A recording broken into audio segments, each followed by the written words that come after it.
Hi friends, रुचकर खाना खजाना चॅनलमध्ये आपलं स्वागत आहे।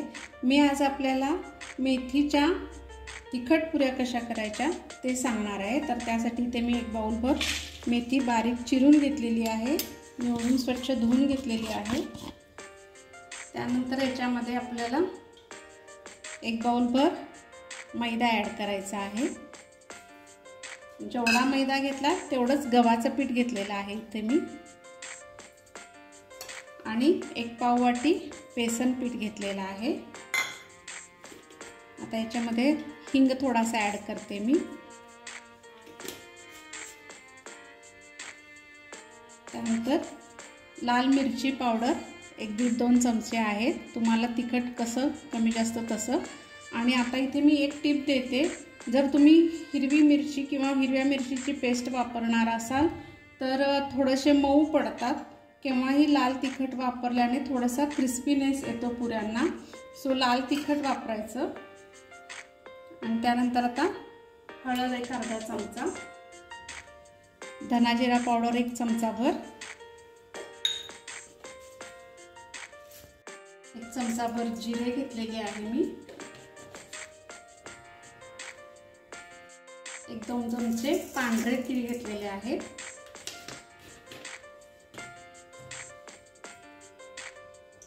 आणि इथे मी बारीक चिरलेली कोथिंबीर ॲड करते,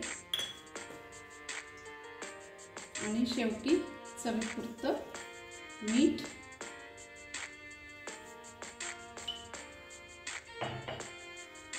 हे सगळं आधी कोरडं मी मिक्स करून घेते आधी, म्हणजे भाजीच्या ओलाव्यामुळे थोडंसं पीठ सॉफ्ट होईल।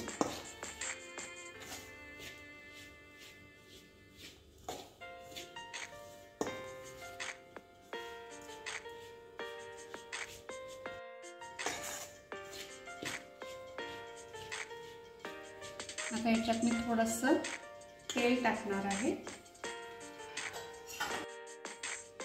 1 चमचाभर, मोठ्या चमच्याने चमचाभर तेल घेतलेलं आहे। व्यवस्थित हे पण मिसळून घ्यायचं आहे। आता मी हातानेच हे सगळं पीठ चोळून घेते तेलाला, म्हणजे पिठाला तेल चोळून घेते व्यवस्थित।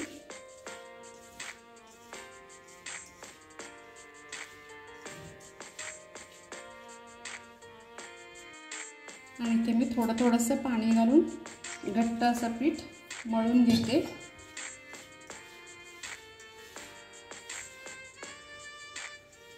आता हे व्यवस्थित घट्ट असं मळून झालेलं आहे। याला थोडासा तेलाचा हात लावून आपण एक 10 मिनिटासाठी रेस्ट करायला ठेवायचं आहे।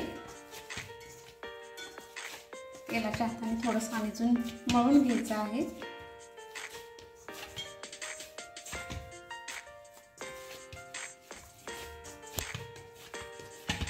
आणि आता याला 10 मिनिटं रेस्ट करायला ठेवायचं, त्यानंतर पुऱ्या लाटायच्या आहेत आपल्याला।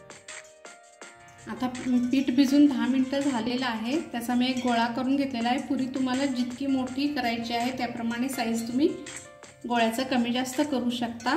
इथे मी लाटण्याला थोडंसं तेल लावून घेतलेलं आहे, जेणेकरून पीठ लाटण्याला चिकटू नये यासाठी। आता आपण याची पुरी लाटून घ्यायची आहे, किंवा ही पुरी अशी सरकवायची थोडीशी, म्हणजे व्यवस्थित गोल आकार येतो।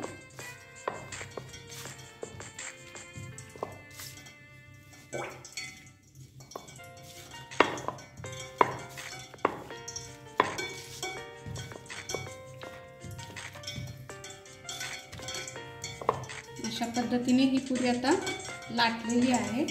आता इथे मी कढईमध्ये तेल ठेवलेलं आहे, ऑलरेडी तेल गरम झालेलं आहे। आता ही आपण हळू अशी पुरी याच्यामध्ये सोडूयात, आणि मंद आचेवर, मंद ते मध्यम आचेवर आपण व्यवस्थित ही पोळी तळून घेऊ। अशा पद्धतीने ही पुरी आता तळून झालेली आहे, मस्त मेथीचा खमंग वास सुटलेला आहे। अशा पद्धतीने मी आता सर्व पुऱ्या तळून घेते। अशा पद्धतीने मेथीच्या तिखट पुऱ्या तयार आहेत, अगदी छान लागतात। लहानांपासून मोठ्यांपर्यंत आवडणारी अशी ही डिश आहे, रेसिपी आहे। आणि हे मी दह्याबरोबर इथे सर्व केलेलं आहे, घरचं दही आहे। आणि ही जर रेसिपी तुम्हाला आवडली असेल तर माझ्या चॅनलला सबस्क्राईब करा, लाईक करा, शेअर करा, कमेंट करा, बेल आयकॉन जरूर प्रेस करा। थँक्यू।